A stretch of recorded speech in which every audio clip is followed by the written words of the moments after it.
यहाँ पर हम बात करेंगे सरकार के बारे में। तो सामाजिक एवं राजनीतिक जीवन फर्स्ट है कक्षा 6 के लिए, उसमें ये सेकंड इकाई है सरकार। तो सरकार के बारे में हम बात करें, यहाँ पर बता रखा है कि हाल बुरा नहीं है, ज़रूर पास के किसी गांव में नल से पानी आ रहा होगा। तो ये सरकार व्यवस्था करती है पानी की, अगर कहीं पर पानी की व्यवस्था नहीं है। और जैसे यहाँ पर भी हम देखें कि मैंने उससे छोटी माला बनाने के लिए कहा था, वो बहुत दुबले पतले बूढ़े व्यक्ति हैं और इतनी भारी माला का वजन संभाल नहीं पाएंगे। तो बूढ़े व्यक्ति को इतनी बड़ी माला पहना दी है तो ये गिर गया है। तो आर के लक्ष्मण जी कहते हैं कि लोकतंत्र में एक कार्टूनिस्ट का काम है कि वह कार्टूनों के जरिए अपने अधिकारियों का जो अधिकार है उनका प्रयोग आलोचना करने, व्यंग्य करने और राजनेताओं की गलतियों को ढूंढने के लिए करे। ये आर के लक्ष्मण कहते हैं कि लोकतंत्र में एक कार्टूनिस्ट जो होता है उसका काम है कि वह अपने अधिकारों का प्रयोग है वो आलोचना करने के लिए करे, व्यंग्य करने के लिए करें, राजनेताओं की गलतियों को ढूंढने के लिए वो अपने अधिकारों का प्रयोग करें। अब जैसे हम बात करें सरकार क्या है, जैसे आपने सरकार शब्द का जिक्र बहुत बार सुना होगा और इस पाठ में भी आप पढ़ेंगे कि सरकार क्या है, यह हमारे जीवन में कितनी महत्वपूर्ण भूमिका निभाती है और वे सरकार जो होती है वो निर्णय किस तरीके से लेती है। अलग अलग तरह की सरकारें होती हैं, जैसे कि लोकतांत्रिक सरकार होती है, राजतंत्रीय सरकार होती है, उन दोनों के बीच में अंतर क्या होता है। तो हम ये सब चीज़ें पढ़कर पता लगाते हैं। जैसे कि अखबार की सुर्खियों में हम पढ़ते हैं कि सरकार से कामगारों के अधिकारों की रक्षा की मांग है, कि सरकार जो है कामगारों के अधिकारों की रक्षा करे, ऐसी सरकार से मांग की जाती है। प्याज की दर में उछाल आया है तो सरकार ने प्याज के दाम तय किए हैं। बाढ़ पीड़ितों के लिए सरकार की ओर से राहत सामग्री भेजी गई है। सर्वोच्च न्यायालय के लिए 5 और न्यायाधीश, सरकार क्या चाहती है कि सर्वोच्च न्यायालय के लिए 5 और न्यायाधीश हो। सरकार ने 15,000 से अधिक गांवों को सूखाग्रस्त घोषित किया है। कोयला और बिजली विभाग के पुनर्गठन के पक्ष में है सरकार कि कोयला और बिजली विभाग का पुनर्गठन होना चाहिए। तो ऐसे अखबार की सुर्खियाँ हम देख सकते हैं जिनमें सरकार के कामों की बात की जाती है कि सरकार कौन कौन से काम करती है। सरकार बहुत ही विस्तृत है, सरकार का जो काम है बहुत ही विस्तृत नहीं है। आपके अनुसार सरकार क्या है, इस पर हम चर्चा कर सकते हैं कि सरकार क्या होती है, कौन कौन से काम करती है सरकार, किस तरीके से काम करती है, किस तरीके से सरकार का गठन होता है, इन सब के बारे में हम बात कर सकते हैं। हर एक देश को विभिन्न निर्णय लेने और काम करने के लिए सरकार की ज़रूरत होती है। ये निर्णय हैं कई विषयों से संबंधित होते हैं, जैसे कि सड़कें बनाना, स्कूल कहाँ बनाए जाएं, बहुत ज़्यादा महंगी हो जाने पर किसी चीज़ के दाम कैसे घटाए जाएं, अथवा बिजली की जो आपूर्ति है किस तरीके से घर घर बिजली को पहुंचाया जाए, किस तरीके से घर घर पानी पहुंचाया जाए। सरकार कई सामाजिक मुद्दों पर भी कार्रवाई करती है। उदाहरण के लिए अगर हम बात करें कि सरकार जो है गरीबों की मदद के लिए कई कार्यक्रम चलाती है। इसके अलावा वह बहुत सारे महत्वपूर्ण काम भी करती है, जैसे कि डाक सेवाएं उपलब्ध करवाना, देश के नागरिकों को रेल सेवाएं उपलब्ध करवाना, रेल सेवाएं चलाना। तो सरकार का काम है कि देश की सीमाओं की सुरक्षा करना और दूसरे देशों से शांतिपूर्ण संबंध बनाए रखना। उसकी जिम्मेदारी यह होती है सरकार की कि वह सुनिश्चित करें कि देश के सभी नागरिकों को पर्याप्त भोजन मिले, अच्छी स्वास्थ्य सुविधाएं मिलें। जब प्राकृतिक विपदा घेरती है इंसान को, जब प्राकृतिक विपदा घेरती है जनता को, जैसे कि सुनामी या भूकंप, तो मुख्य रूप से सरकार ही पीड़ित लोगों की सहायता करती है। अगर कहीं पर कोई विवाद होता है या कोई अपराध होता है या कोई अपराध करता है तो लोग न्यायालय जाते हैं। न्यायालय भी एक सरकार का अंग है। जैसे न्यायपालिका, कार्यपालिका और व्यवस्थापिका, जो सरकार के 3 अंग होते हैं। शायद आपको जानकर के यह अचरज हो रहा होगा कि सरकार इतना सब कुछ कैसे कर पाती है, सरकार के लिए इन कामों को करना क्यों ज़रूरी है। जब लोग इकट्ठे रहते हैं और काम करते हैं तो कुछ हद तक एक व्यवस्था की ज़रूरत होती है जिससे आवश्यक निर्णय लिए जा सके। कुछ नियमों की ज़रूरत होती है जो सब पर लागू हो।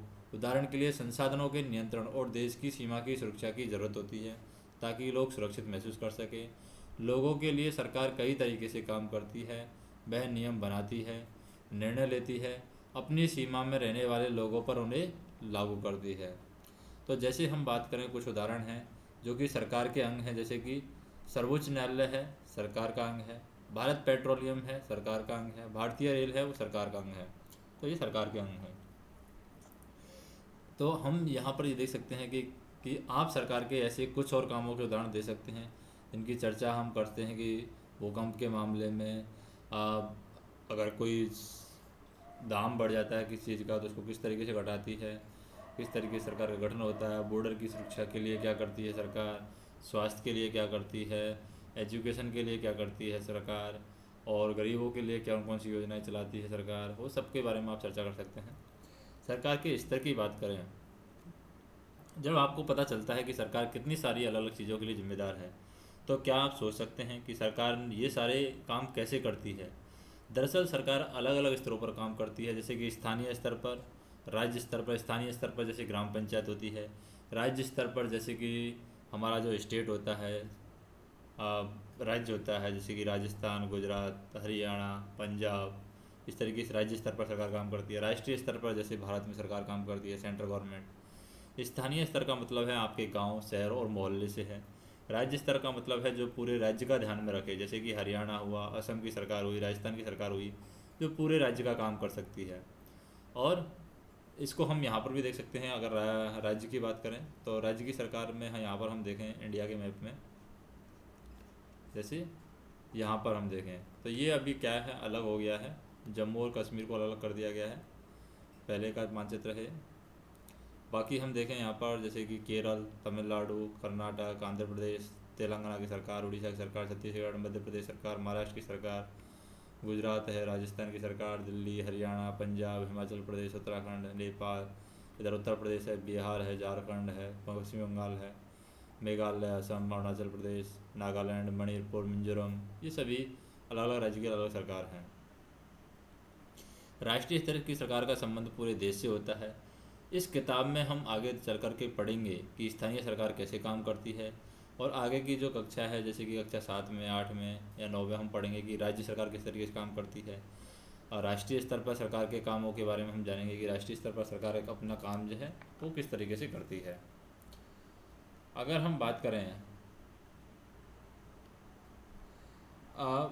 आंध्र प्रदेश के बाद में, जैसे कि यहाँ पर आंध्र प्रदेश है, आंध्र प्रदेश राज्य का जो पुनर्गठन के बाद में 2 जून 2014 को, कब, 2 जून 2014 की बात है, 2 जून 2014 को तेलंगाना है वो भारत का 29वां राज्य बना था।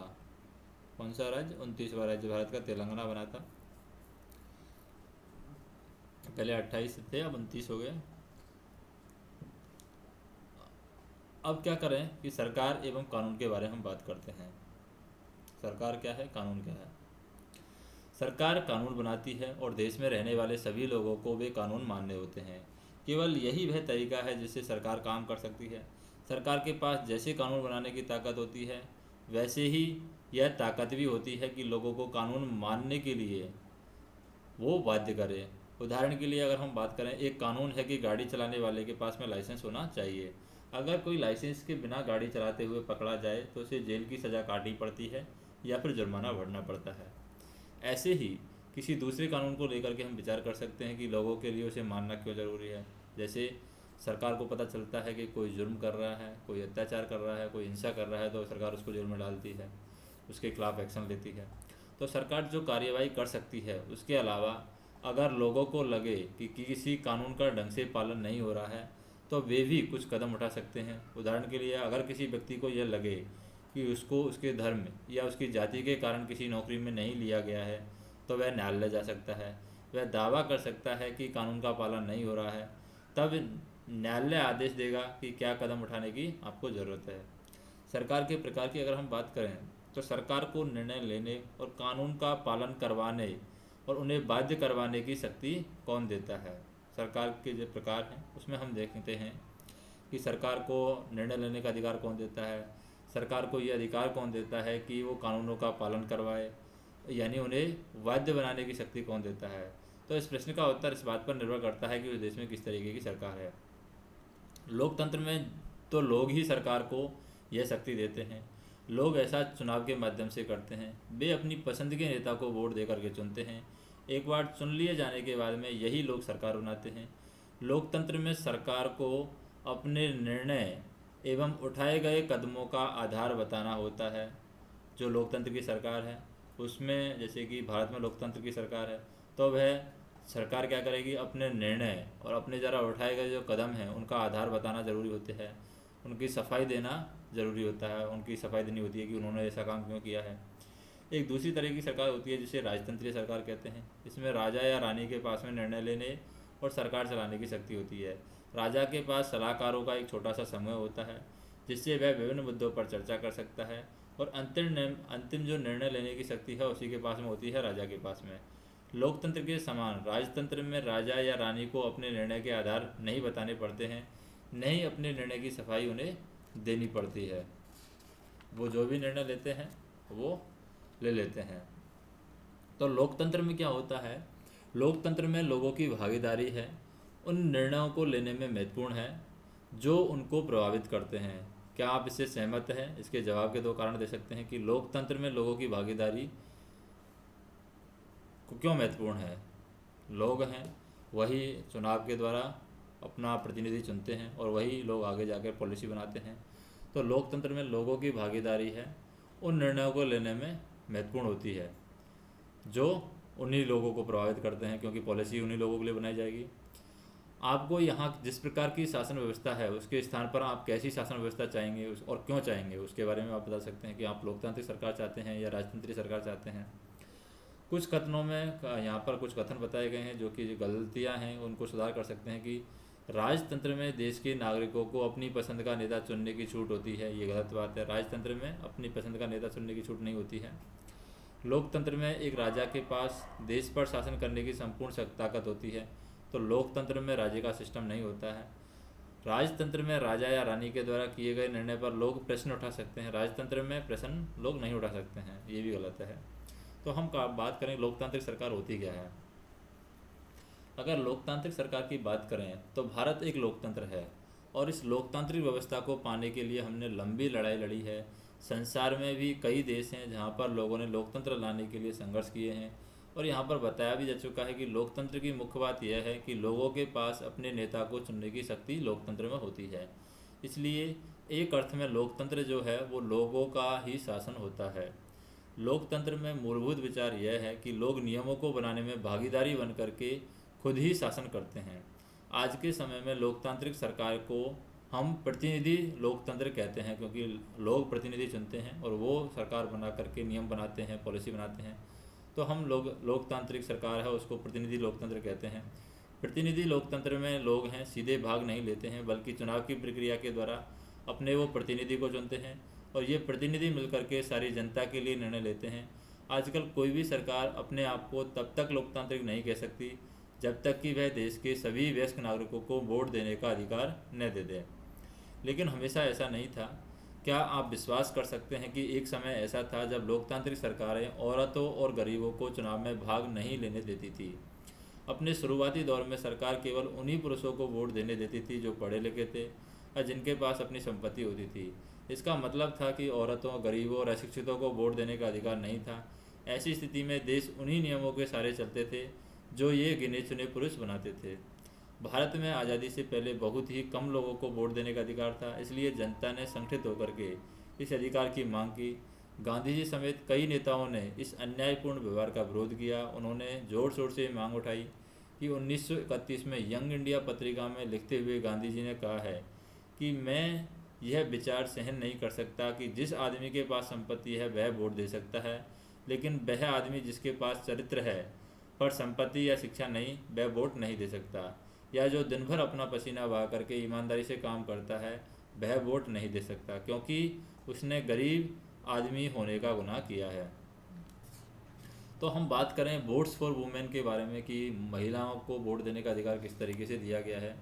तो महिलाओं को वोट देने का जो अधिकार है वो संसार में कहीं भी सरकारों ने स्वेच्छा से अपनी शक्ति लोगों के साथ नहीं बांटी है। पूरे यूरोप और अमेरिका में महिलाओं और गरीबों को सरकार के कार्यों में भागीदारी के लिए संघर्ष करना पड़ा है। महिलाओं के द्वारा मताधिकार के लिए किए गए संघर्ष ने प्रथम विश्व युद्ध के दौरान और मजबूत पकड़ी थी, और इस आंदोलन को महिला मताधिकार आंदोलन कहते हैं जो कि प्रथम विश्व युद्ध के दौरान हुआ था। और अंग्रेज़ों ने इसे सफ्रेज मूवमेंट कहते हैं। सफ्रेज का अंग्रेजी में जो महिलाओं का मताधिकार मूवमेंट है उसको सफ्रेज मूवमेंट के नाम से जानते हैं। और सफ्रेज का मतलब होता है वोट देने का अधिकार। युद्ध के दौरान बहुत से पुरुष लड़ाई में थे, इसलिए महिलाओं को उन कामों को करने के लिए बुलाया गया जो पहले पुरुषों के काम माने जाते थे। जब महिलाओं ने विभिन्न प्रकार के काम किए, उनकी व्यवस्था करना शुरू किया, तो लोगों को यह देख कर के बड़ा आश्चर्य हुआ कि उन्होंने महिलाओं और उनकी क्षमताओं के बारे में क्यों इतनी गलत रूढ़िवादी धारणाएं बना रखी थी। महिलाओं ने ये काम नहीं कर सकती, ऐसी रूढ़िवादी धारणाएं उन लोगों ने बना रखी थी। इस तरह महिलाओं को निर्णय लेने में समान रूप से योग्य माना जाने लगा। महिला मताधिकार आंदोलन की साथियों ने सभी महिलाओं के लिए वोट देने के अधिकार की मांग की और उनकी आवाज़ सुनी जाए, उसके लिए उन्होंने जगह जगह पर अपने आप को लोहे की जंजीरों से बांध करके प्रदर्शन किया। उनमें से कई क्रांतिकारी महिलाएं जेल गई, भूख हड़ताल पर बैठ गई।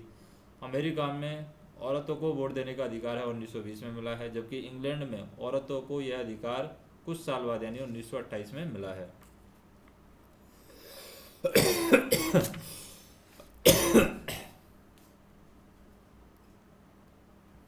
तो हम यहाँ पर देखते हैं कि भारत के जो राज्य हैं, केंद्र शासित प्रदेश और जिलों को जब हम बात करते हैं तो संसाधनों से उनकी जानकारी का पता लगा सकते हैं। भारत के पड़ोसी देशों के नाम क्या हैं? भारत के पड़ोसी देशों के नाम यहाँ पर हम देख सकते हैं कि भारत के पड़ोसी देश कौन कौन से हैं, जैसे कि पाकिस्तान, अफ़गानिस्तान, चीन, नेपाल, सिक्किम, भूटान, बांग्लादेश, श्रीलंका, ये सभी भारत के पड़ोसी देश हैं।